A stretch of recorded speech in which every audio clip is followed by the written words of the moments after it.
What's up, y'all, and welcome to Energy in Motion. I am your host, Rah Kalon, empowerment professional, and I cannot begin to explain how elated, ecstatic, excited I am for you to be joining me this evening. This whole show is all about expansion of people. It's about the releasing and validation of people by us coming together every other Thursday to unpack this very heavy thing called a box of feelings. And so let me break down a little bit about what the purpose of the show is. This show is meant to create a safe space for conversations about the science, purpose, motivation, desire, and experiences that fuel our emotions. Something that's very important to remember when it comes to this show is that your emotions are just your energy moving. And so what we come and do every other Thursday on this show is we talk about where has your energy been taking you? Where has it been moving you to? And so as we validate one another, empower one another, we relate to one another so that we know that we're not going through this thing in life alone. We are our own responsibilities, but we're not in it alone. So since I'm talking about relating to others, I would very much be lost without introducing my brilliant significant other, as well as bomb best friend, Chels. Speak to the people, Chels. Hi, people. Yes. What's going on? You know, I'm just so excited for us to finally get to have these conversations publicly. Exactly. Me People and this need to one hear. just be talking. And so now y'all get to tune in. And what I would look forward to, and I'm going to point y'all in the direction of Instagram later on so that you can carry some of these conversations on in your own homes with your own people. And then feel free to reach out to us so that we can respond and have some conversations with you as well. So emotions as a whole, right? Where do we even get started? I will be honest, I struggled trying to come up, she'll tell you, I struggled trying to come up with where to start emotion-wise, and I realized that I wanted it to stay kind of close to home. And then I thought, home, feeling safe, feeling secure. I was like, let's start with that. Let's start with the topic of safety and security, feeling safe and secure. And so I actually did some research. You know, I'm educated. You won't ever know sometimes by how I talk, but I am educated. So one of my brag on yourself. you know, brag on me for me. Help me real quick. What would you say? A master in the room. Well said. Master in clinical counseling. Oh, she knows. Yeah. 4.0. 4.0. Don't listen. Don't read my. You know, grammar. this is not all grades, though. You know, she actually knows what she's talking about. Sometimes. Yeah. So the definition, because I didn't like the other ones, I'll be honest. I'm choosy. The definition I liked was on dictionary.com. And the definition for safety is the state of being safe, freedom from the occurrence or risk of injury, danger, or loss. And that's essentially what it breaks down to, right? You want to be protected from even just the potential of risk, injury, danger, or loss. And so when we're entering into relationships with people, whether it's familial relationships with our family or intimate relationships with romantic significant others, or if it's friendships or even work relationships, we want to feel protected. We want to be reassured that when something comes up, we will not have to suffer unnecessarily any injury, danger, or loss. And so I'm gonna go ahead and open this up for a little bit discussion with you, Chels. How would you define feeling safe? And that can be in any relationship.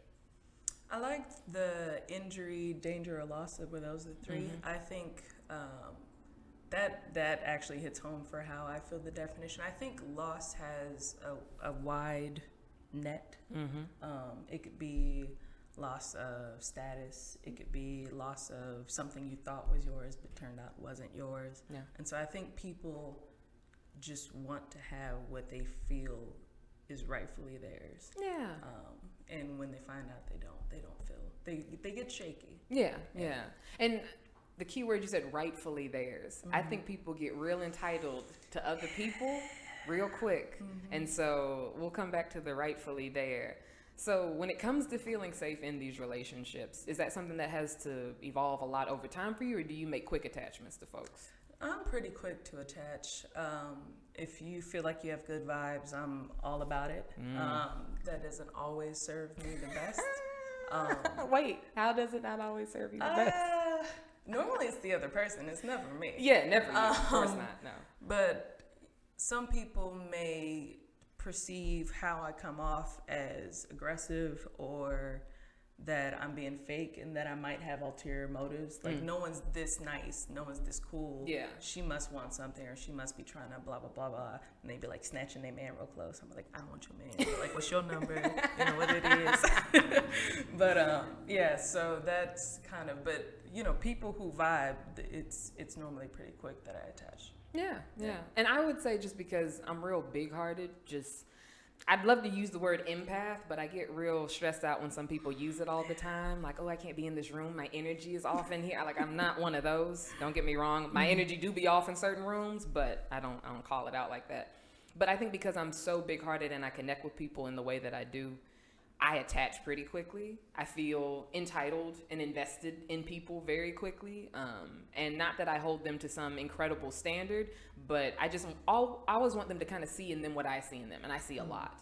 Yeah. And so when I try to feel safe with people, I lead with the expectation that I am until I'm proven that I'm not safe. And that can often be pretty turbulent in experience, but so far, it feels like the only way I do know how to connect with people, because to go in with a barrier up, that don't feel like me. Yeah, and experiencing being around while people are around you, I think you exude that aura of safety, and you're almost like a safe base, like a tree that is bountiful. And you better call me go a tree. There. You better. People go and it's like, oh, this is the tree of safety, and it's gonna give me assurance and guidance, and I definitely see you being that in a lot of people's lives. Yeah, I like that. Thank you. Really.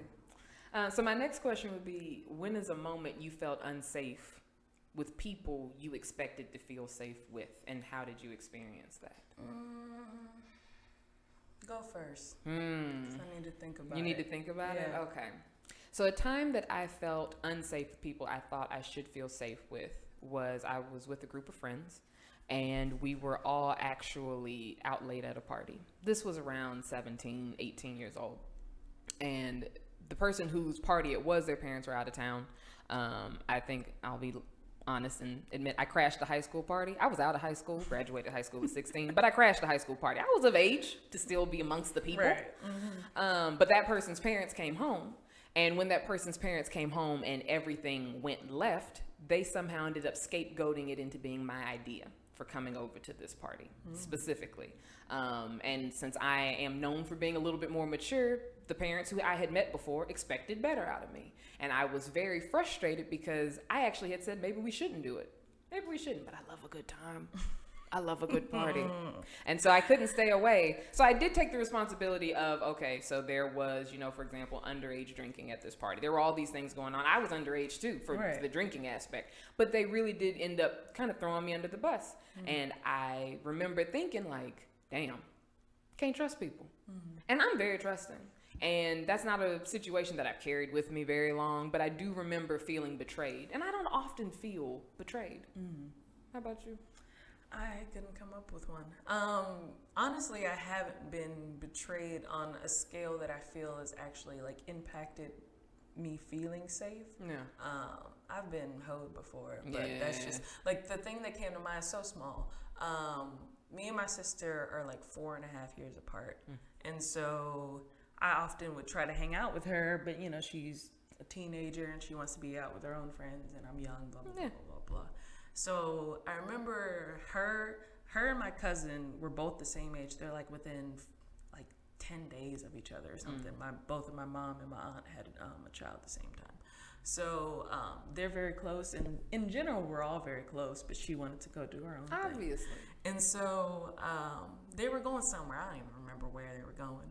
And I asked if I could come, and she said, yeah, go ahead and change. And so I run upstairs. I'm about to go change and get into my best big girl clothes because we're about to have a good time. Yeah. And right when I was almost ready, I heard the door close.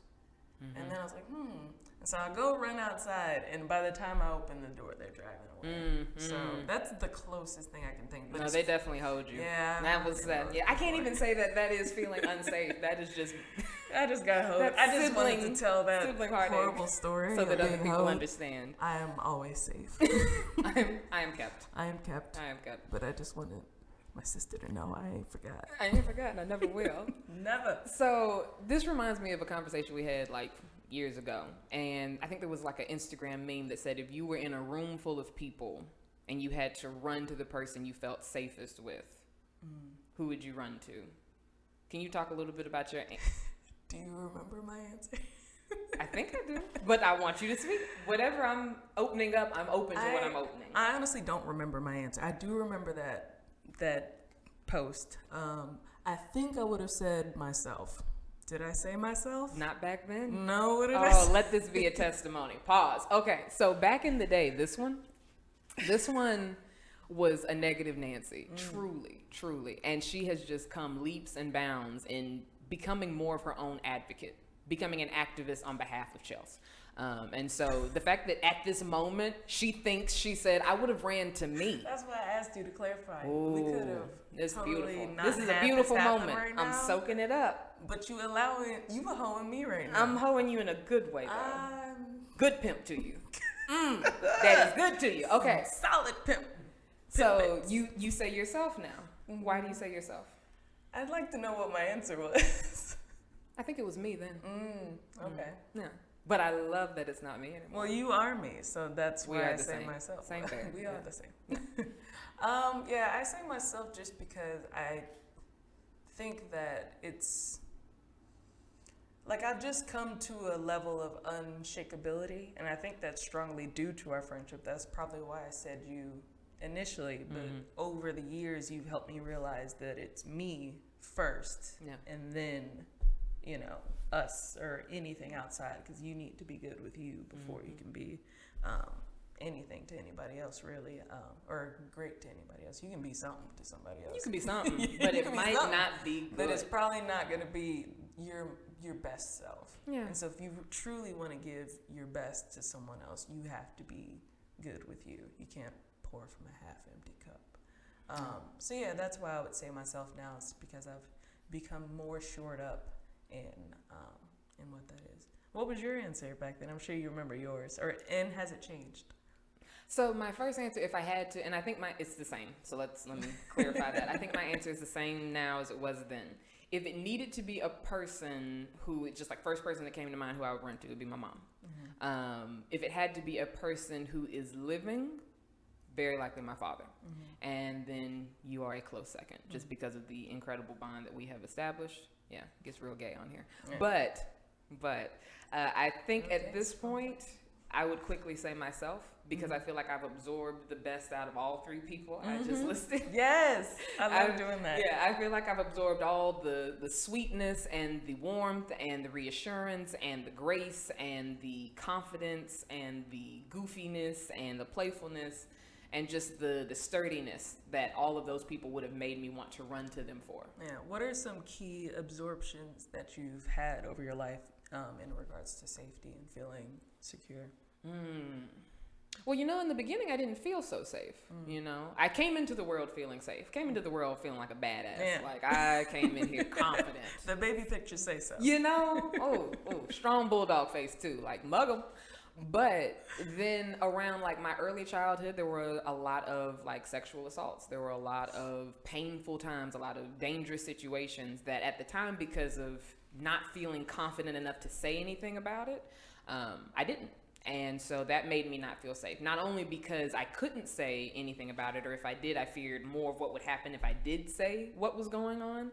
I didn't know how to protect myself, and I didn't want to endanger other people because I knew my family crazy. I know my parents are crazy, and if I tell them some of the stuff that people have done to me or around me, I might not have parents available to me anymore. And it was worth sitting on this topic, or what was going on at the time, and still being able to pretend I had the safety that I didn't actually feel ingrained in me. I could look around and at least it looked safe, even though I didn't feel safe. And that I grew up with a lot of like anger and irritation about that, a lot of frustration that was not identified and could not be articulated till a later time, at least till 15.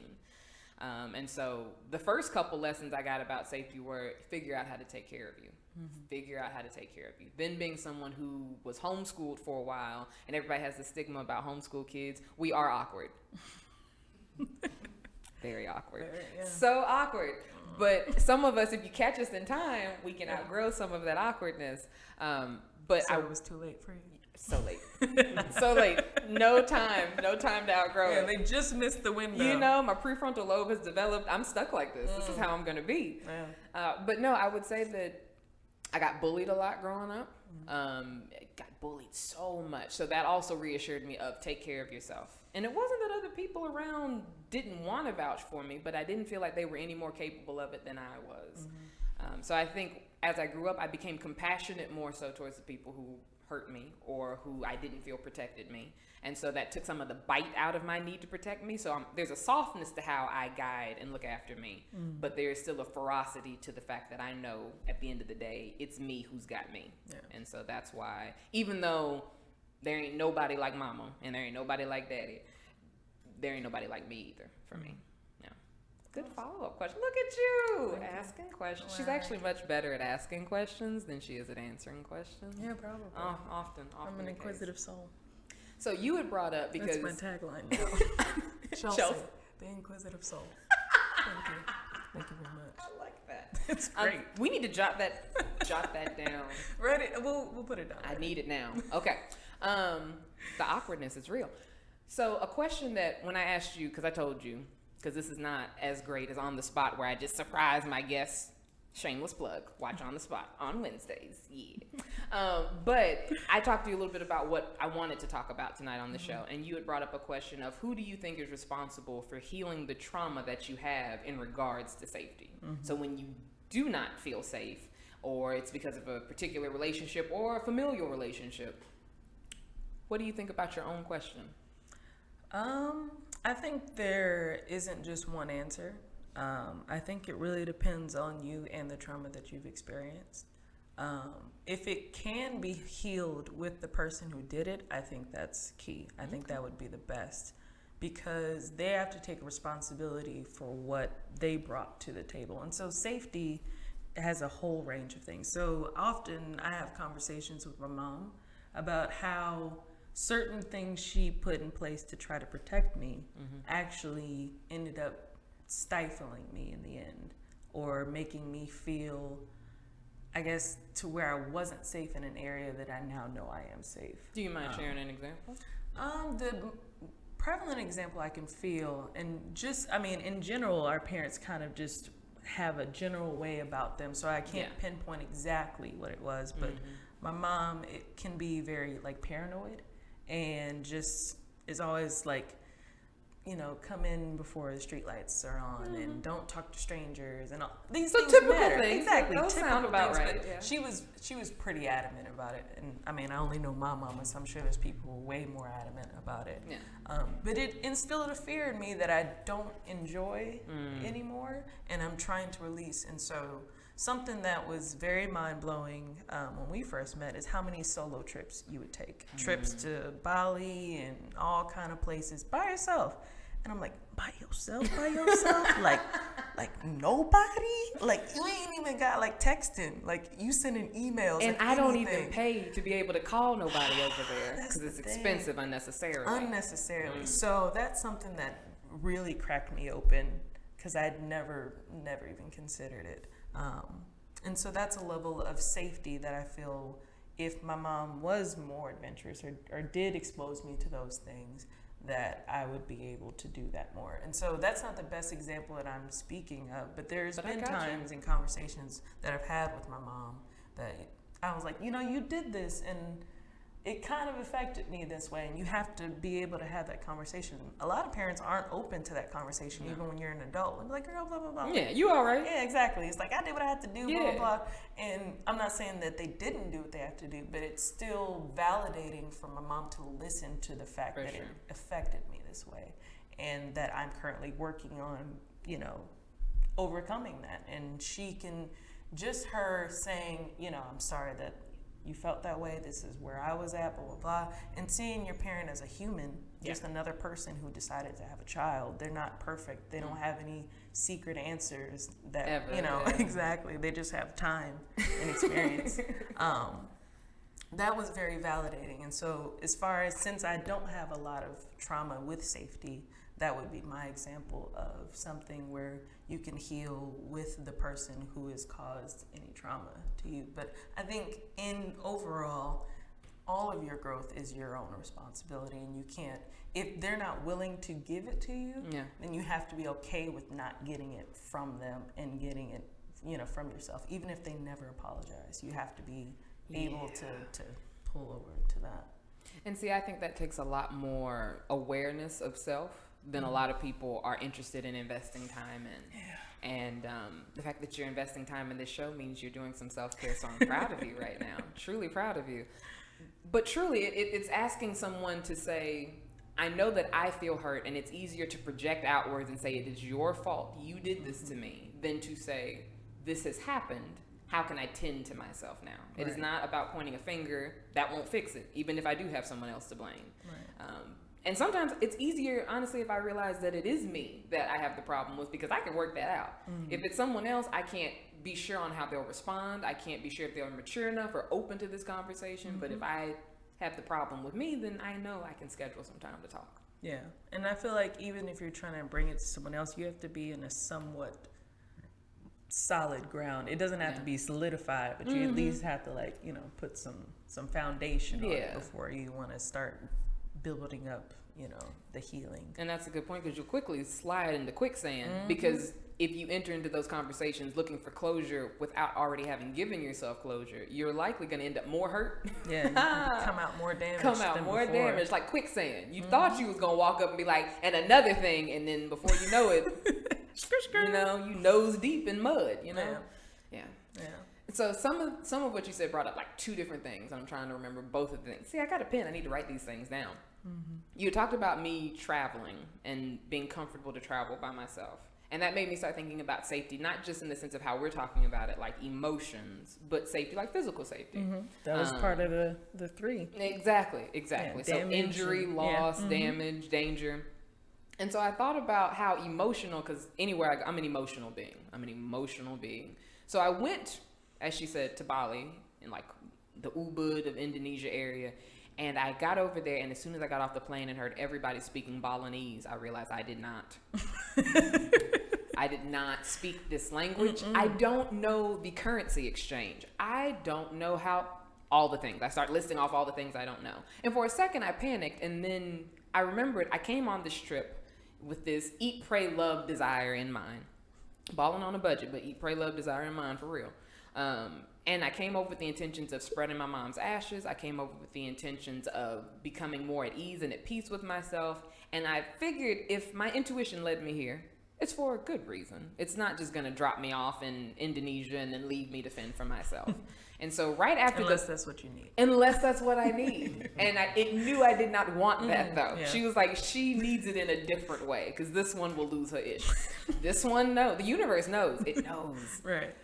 But as soon as I reached the peak of panic, Yanwi, this precious man, Uncle Yanwi, and I'm going to make sure I send him the link. I need Uncle Yanwi listening. All the way in Indonesia. He walks up and he's like, you seem lost. Can I help you?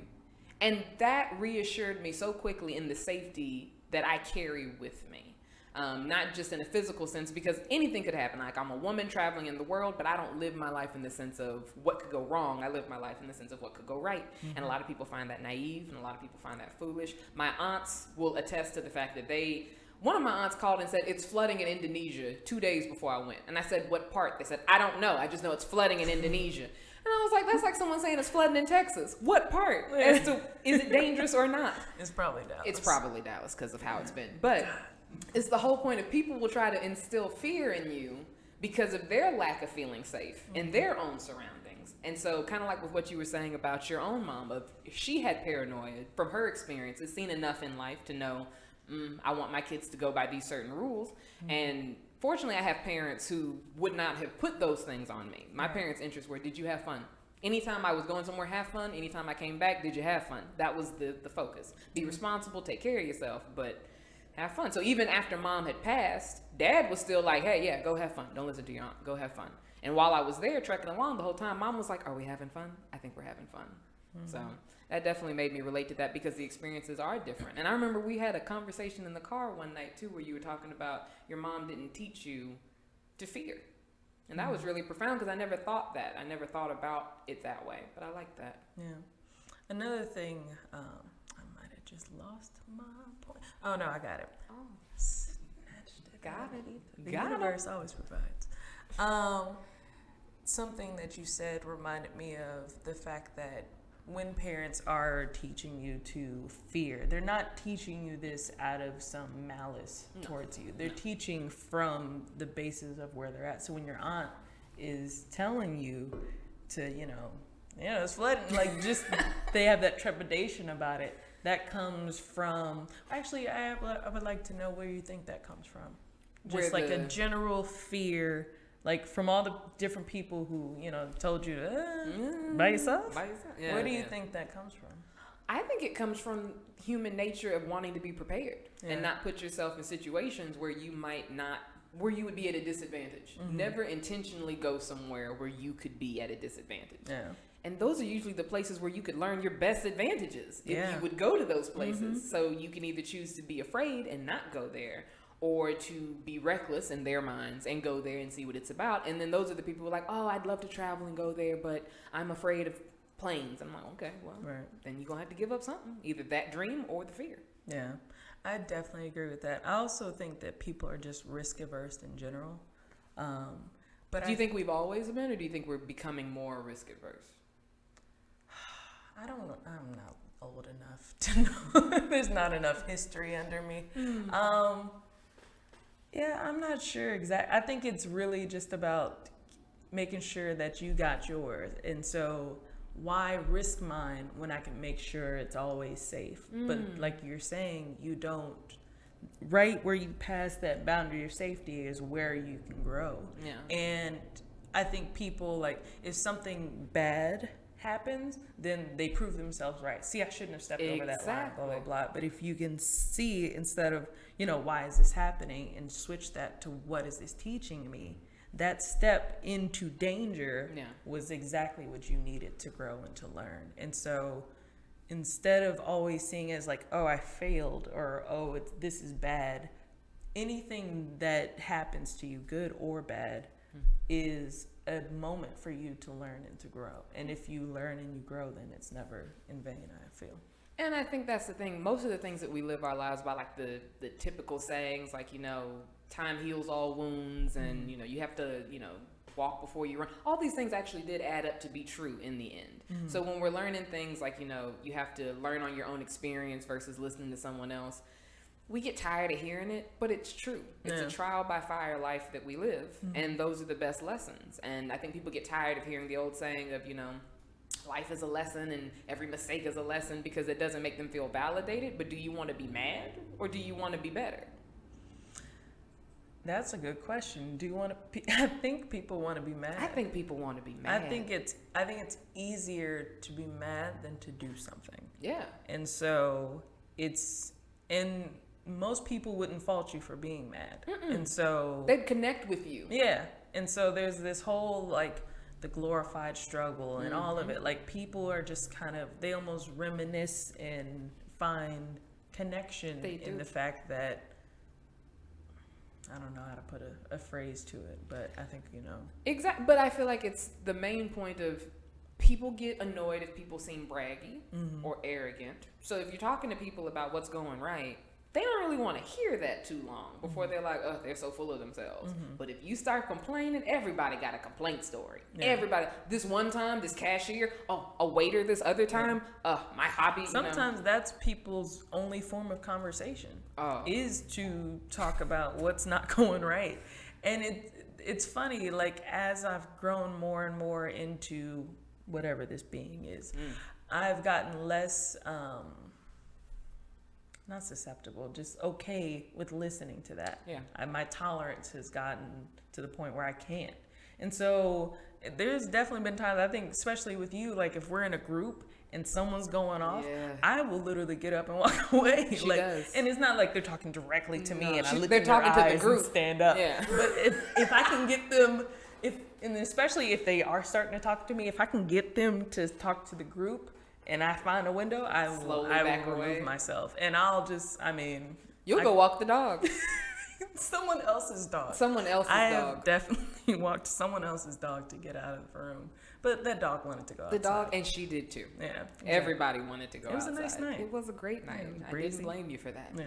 Sorry no, for leaving you. No, it's okay. Because I don't enjoy it, but I have a higher tolerance for it. Because even in the midst of people complaining, I do recognize they're trying to find relationships. They're trying to build connections. That is true. I value that when I see people reaching out. So even though I'm annoyed and I'd like to go walk the dog too, I appreciate the fact that you're trying to connect. It's just in a way that is not pleasing. Yeah. Yeah. And if people do take the bait and they connect with you there, maybe y'all have something to talk about. Yeah. I don't usually fuel those conversations, but I'm a warm tree that sits there and listens. Yeah. You have a good listening face. Look at that. Look at that listening face. So great. Yeah. She can have a whole conversation with just the face. And I don't be saying, I'd be la la la Man, la. people all in my feel brain. validated. They're like, oh, I love talking to Rachel. She's so great. Isn't she so great? She's so great. Yeah. Don't give me away. Don't give away my location. Well, now everyone's seen the show, so you know the world knows. They all know now. They have to. Yeah. That's fair. And this is meant to be transparent. I am an open book, so it is what it is. Okay, so my next question. Is feeling safe with someone and trusting them the same thing?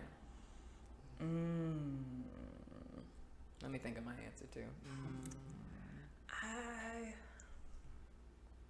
I don't think so. Because you can know, like the scenario I thought of in my head is like you can know like almost like a boundary that you have to have with someone, because if you let them pass that boundary, they will hurt you. Okay. Yeah. Or they will, you just don't want them too close. But you can trust them to like, be a business partner, or maybe not business partner, but like, do something with them. Or there's a space or an area so you I trust think, them with. I think if they were like, it was like a Venn diagram that like trust would be here and then safety would be around here, but safety doesn't mean trust, but that don't make sense, but you know what I'm saying. It's like I think safety equals trust, but trust does not equal safety. Agreed. And so they encompass one another. Safety encompasses trust, but trust does not encompass safety. So you can trust somebody up to a certain point, but I think feeling safe with someone allows for a larger capacity for trust. Yeah. Because I feel like trust is almost logical, and I feel like feeling safe is emotional. Yeah. And so you can logically trust someone but not feel safe. But if you feel safe, you will probably apply some type of logic to trusting them. Right. And so I would definitely agree. Do you trust easy? I know you say that you feel safe essentially, but do you trust easy? I really do, until you give me a reason not to. I'm very logical though, so you can't really manipulate my feelings to make me feel any other way. I've tried. But yeah, and until you give me a reason not to, then it's no biggie. Most of the people that I know don't get deep with me. They're just like fun acquaintances. So I have a lot of acquaintances that, just good time, we can have a laugh. I mean, but that's about it. It's like it doesn't get in depth. Yeah, you're not coming to the family reunion. But people who I feel safe with, they get a certain level of trust, and they're invited to the party. So when you said people who you feel safe with get a certain level of trust, do you feel like you give everybody the same amount of chances, or do you give people who you feel safe with originally a higher standard or more chances? I really haven't had an opportunity to try to give chances. Are you a chance giver? I haven't had a chance to try To to give a chances. Yeah, I mean, everyone who is important in my life is still there. So there's no one who's wronged me. I would say my family gets more chances, but that's because I really can't get rid of them that easy. But yeah, there's no one, and like I said earlier about safety, like I haven't been wronged, really. And so as long as we, even if we're not friends, as long as it was amicable, you're still good, in my opinion. Good I vibes. don't, nothing like that. Like I'm still friends with all my exes. Like all my exes live in Texas. No, they don't. They don't. But actually, Do one of them. Yeah. Yeah. Yeah, I haven't been wrong. I think as far as if they matter, if they're in the circle, you probably get as many chances as you would need. I can't think of anything that anyone would do that would cause me to like totally write them off, as far as my friend group. But if I did write you off, it's because I feel like morally opposed to what you did. But if you fucked up and you're remorseful, honestly, it'll take a day for me to get over it. I don't hold things quickly. I don't stay angry. You don't. Yeah. That's one of your greatest qualities. You have so much patience. Yeah. So, personal question, when did you start to trust me or feel safe with me? Pretty immediately. Yeah, I could just tell you were a good vibe. And yeah, then we started talking the way we talk now. And honestly, I'm a pretty open book. Like, if you seem receptive to the conversation of it, I'll probably tell a stranger my whole life. I don't really I think I've lived a pretty, not mediocre life, but straight and narrow? Safe life. Yeah, safe life. Yeah, a very safe life. Bring it back to the topic. Safety. And so, I haven't had, many traumas, had a very normal childhood. And so there's not some big whatever to tell. And I also just really don't care if anyone knows. There's nothing I won't tell somebody that I wouldn't post on the internet. And so I think that's where the threshold would lie for me. If I won't post it on the internet, I won't tell strangers or people that, I don't know. Have you always been like that, or do you think as you've gotten more confident, you've become open to people can know because you're not worried about their validation or disagreement with your choices? I think I'm this way because I wanted people's validation. I didn't have a lot of friends or any of that really in middle school and high school. Not because people didn't like me. I was generally liked. I wasn't super liked or anything like that. Super liked. But yeah, I just kind of played basketball, so I had basketball friends, but we'd only see each other during practice or games. Yeah. And then after that, I came home and watched TV, and that basically was until high school. And then in college, I started, actually getting out there and trying to make friends. What was your original question? I just wondered if you were an open book. Yeah. I think it's because I wanted friends and I wanted the lives I saw on TV. I was like, here are all the amazing things about me. Oh, bye. Okay, bye. Okay, bye. But I'm great. Oh, bye. Yeah. I think I had some of that, especially when I was in middle school, when I was so awkward. I mean, still awkward, but just you could smell it on me, the awkwardness. And I think I was pretty open because I wanted people to know whatever they could to make a connection with me. So if I lay as much out as possible, you have as many different places to become interested as possible. Versus if I'm a closed book, I always did appreciate the mysterious people. I'm like, they don't even have to try. People just come and talk to them. And no one knows their life. Yeah, magnets. Never was like that. Even now, I could play it mysterious. I don't. Yeah. It's How do you go about? Do you make deep connections now? Whether I want to or not. Explain that a little. Because I make people feel comfortable, and I see that as a gift and a gift, never a curse. Even when I'm not in the mood for people to be comfortable, even the wrong people will get real comfortable around me. And that is a gift and a gift. But I think I add the part about even when I don't want to, because there are times that it would be better for me to conserve my energy. There would be times where it would be better for me to not be a bridge tree, as we call it, and I'll have to define what that is. A bridge tree essentially being someone that you define it. You told me, you called me a bridge tree. What is a bridge tree? So yeah, a bridge tree is someone who bridges basically any situation, but mostly we were talking about it in conversation. And so often you will be in a conversation with two other people, and maybe they're not understanding each other, or this person's just not getting it at all, and you often will interject even if you're not interested in or don't even want to be a part of it at all, to try to guide this person back to the point, back to what it's happening. Yes. And so often with me and my brother, we'll get me and my brother are very similar, very interesting. We're very logical and intellectual, so we'll go on these intellectual rants. Yes. And there's a whole bunch of tangents, and we dendrite off like a little tree, and you often try to bring us back into what the point is. Often unsuccessful. Yeah, with that, but you're successful but with most everyone else. I'm working on them, yeah. But with everybody else. Yeah. And so you gave me that type last summer, and it was so great because then it gave me an opportunity to actually articulate, do I like being that way? Yeah.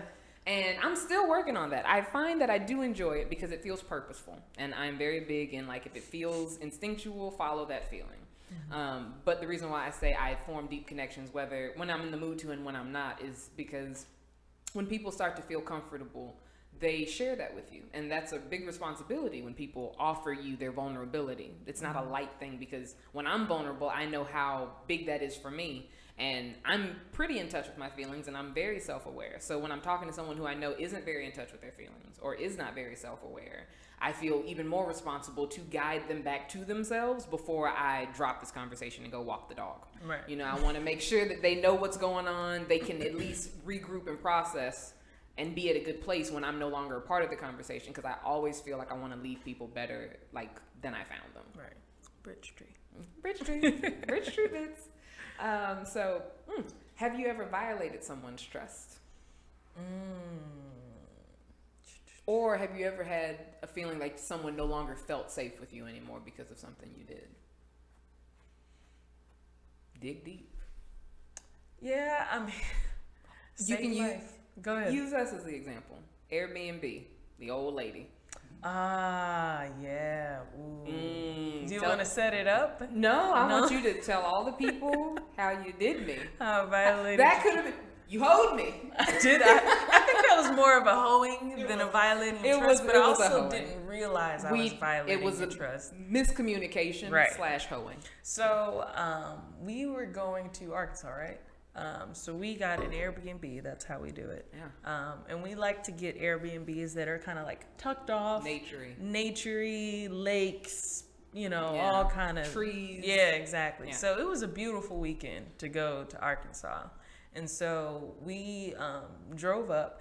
But before we drove up, my Airbnb host sent a list of questions, or like just follow up on the directions and all kind of things. And then at the end of the whole thing, she was saying that there's a slight sulfur smell. So, if you smell anything, it's just sulfur. Yeah, when you turn on the water. She didn't say all that. She didn't? No, she just said there's a sulfur smell in the water. So if you smell anything, that's what it is. And I'm like, all right, not thinking too much of it. We get to the Airbnb and start, going about we got there pretty late, maybe That like first 11. night, It was like, midnight. it was pretty late. And so not time to talk to the Airbnb woman at all. And so go about flushing the toilet and doing all things. Horrible sulfur smell. So pungent, to the point where we stopped washing our hands and just used hand sanitizer. Didn't want it. We just didn't want it. We didn't drink nothing. She said she had a filtered pitcher. We didn't want that. Don't care about your pitcher. No. What kind of filters can take Fix this that. off? Can it take the rank egg smell out of this water? Oh, it God. Cannot. Yeah. And so Rachel was saying that she was going to say something. She was like, and also the cleaning fee that she charged, because some Airbnbs charge cleaning fee, was $60, which was more than the nightly rate. The nightly rate was 40 something. And so there was a one-time cleaning fee of $65. Yeah. And so Rachel said she was going to say something. To preface this story, before I continue, we had a previous situation where I let Rachel know basically that I don't really like confrontation and talking to people about certain things. And so I am non-confrontational. I think because my mom is so confrontational, like she'll get up in your face about anything. She's actually better about it now. She is. And so to see it still be lioness, I grew up with it being real fierce, real strong. And so I'm just non-confrontational. If I can rock with it, I'm not going to say nothing. If it's that big of a deal, then I will. Yeah. To me, I was like, we're not going to leave. And so what's saying something? And so I let her know, I was like, you can go ahead and say something. First she asked, is like, I know how you feel about saying something. I would like to say something. Are you okay with that? And I said, I am fine with you saying something. And then I started my period. I was like, I said I would say that. I didn't say we. I said I. Are you fine with me saying something? That's exactly how you put it. And then I started my period. And my period is not the funnest. So the first day is pretty rough for me. And so it started that night and kind of ended the next day. And so the next morning she comes over to kind of say hi. To greet us. Tell us about the trails and blah, blah, blah. And this woman looked like she didn't have much more time on this earth. She didn't. She Grand. walked in talking about her cataract surgery. Yeah, that she just came from, and that she can hardly had. see. She doesn't know how she got herself back home. Yeah. I don't know how she got home either. And all the ailments and hurts and pains Joints and all yeah, these. She looked like a little hobbit. She was just kind of hunched over, and it was very. But I didn't let that distract me at first. I think that was the moment of Rachel's shakiness of saying something. And so she's going about saying all the stuff, blah, blah, blah, and she finishes the conversation, and there's like a pause, a pregnant pause. And I'm on the couch barely just kind of saving face because I'm in pain, and I just want to curl up and not talk to anybody. I wish she would leave. Yes. And she talked for a while. Yeah. Talked for a really long time. A good 15 solid minutes. And it's that awkward talking, not like we're having a conversation, but she just keeps finding things to say. Yeah, she keeps remembering stuff and things. It's like if you have questions about trails, and we just wanted her to go. And so I will admit I did get shaky as soon as I saw her. I was envisioning that there was going to be, a middle-aged woman. I'll be honest, middle-aged white woman. And I know what to do with those. And I was taken aback when it was an old white woman. Right. Nothing wrong with white women, but I was concerned because I was like, I have been very much raised to respect my elders and to, just be kind. And not that what I had to say wasn't respectful, and not that what I had to say wasn't kind, but I didn't feel like shaking her up. She looked like she could have a heart attack. And what good is it for two black girls to be there when this white woman dies? It also was dirty in the Airbnb. There was cobwebs and things like that. The floor wasn't swept. So the cleaning fee, I was like, did you use it before? It's like, because this ain't clean. Yeah. And so, to the part of the betrayal. Get to the So Rachel starts talking about, there's some cobwebs up here in the ceiling, and also the floor is a little dirty. She's like, oh yeah, well I had someone else clean it this time, and blah blah blah. Yeah, so I'm sorry about that. She's like, okay. Well, also the water, and Rachel's just going, but I could tell that she wasn't gonna do what I think she intended to do in the beginning. And so I could feel that, but we had a conversation that she was gonna talk to her, and she knew that I didn't like to. But I could tell she needed support. I could tell she needed someone to just take it over the line. It's like, so we would like our cleaning deposit back due to the amount of not cleaned. And how much it is. That's all she needed, that extra. That's all I needed. But I didn't give it because we had agreed upon what we agreed upon, and that is what I said. What I said, and I'm done with it. I'm done with it now. And so, literally 2 months later, I come to her. I'm like, I'm really sorry I didn't say something with that woman randomly. We weren't talking about it. We weren't. Wasn't even near that. But it came upon my spirit to apologize for, and I was like, you needed me to back you up. And I didn't, and I knew I should have, and I knew I felt compelled to, but I was doing what I agreed to do. I was doing what I said I was going to do, and not what I felt at the time. You were being logical. Yeah, and we have some phrase for when we decide. I can't remember it right now, but when we said we're going to do this, and that's what we're going to do, even if we feel not later. Our first mind. No. It'll come back. It'll come back. It'll come back 2 days from tomorrow. Now. But so that would definitely be a time where I betrayed safety. Just didn't step up, and I think it didn't hit me as heavily as it hit over the months past. Because it came up probably twice before I actually said something. Just thinking about it, not coming to I should have done something. But that was a weird situation, and as I thought about it more, I was like, I should have done more. But even the fact that you were intuitive enough to know that I needed you to say something, very proud of you. Well, I mean, I could tell by the way you were speaking, and it wasn't the normal. It wasn't. I was wimping out. I'll be honest. What I should have done, and this is a tactic for the rest of you. When you want something changed, start the conversation with what you want changed. Do not start by listing the things that are wrong, because they're just going to come back and debate you about the things that are wrong. Right. Start the conversation with, so we would like our cleaning deposit back. Oh, and then because ... Yeah. And because I wimped out because she was old and frail, I started listing the things that were wrong, hoping that Gran would be apologetic and say, oh, you know what, that cleaning fee's just too expensive. I'll just waive that. And she wasn't. That cataracts old lady was fine taking that black money. She was fine taking it. But I digress. But no, I think another important part is kind of like with the question we talked about earlier, whose responsibility is it to heal the trauma if you feel unsafe or something like that? And while I definitely, and we talked about, we feel it's our responsibility, it does make a huge difference when the person who hurt you, even especially if it's unintentional, remembers to come back around and say anything. I was at Ross trying on clothes, and she sent me an audio message of this apology. I was crying in Ross just because I remembered that at that moment when it happened, I knew not to be mad at her because we did have an agreement, but I did also know that, like, dang, I was embarrassed at me, and then I was frustrated at her. So 2 months later, after it's completely gone, for her to say something about it, it means something. So just use that as a lesson to all of you. Even if you think, oh, too much time has passed, I don't need to say anything, they remember. Say something. Yeah, before they give and up even on if you. they're not thinking about it, they'll appreciate, because they'll still remember the They'll still remember, situation. yeah. So they'll appreciate your newfound enlightenment. Yeah, absolutely. What about you? Do you have an example? Nah. No, you've never betrayed anyone? No, ever? no. When I wrote that question down, I thought about it. And I was like, no, I've hoed a lot of people. I've hoed a lot of people. Yeah.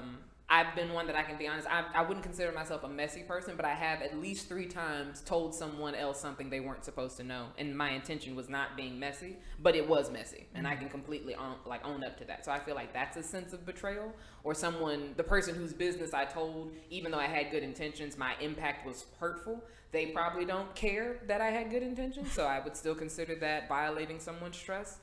And I also end up telling on myself. Like, I go and tell people, I told this. Like, I don't want you to find out from somebody else. You be giving away your location. I give it away because I don't want nobody else to be like, oh, so you shady. No, I was messy just now, and I want you to know from me to you so that you can fix it yourself.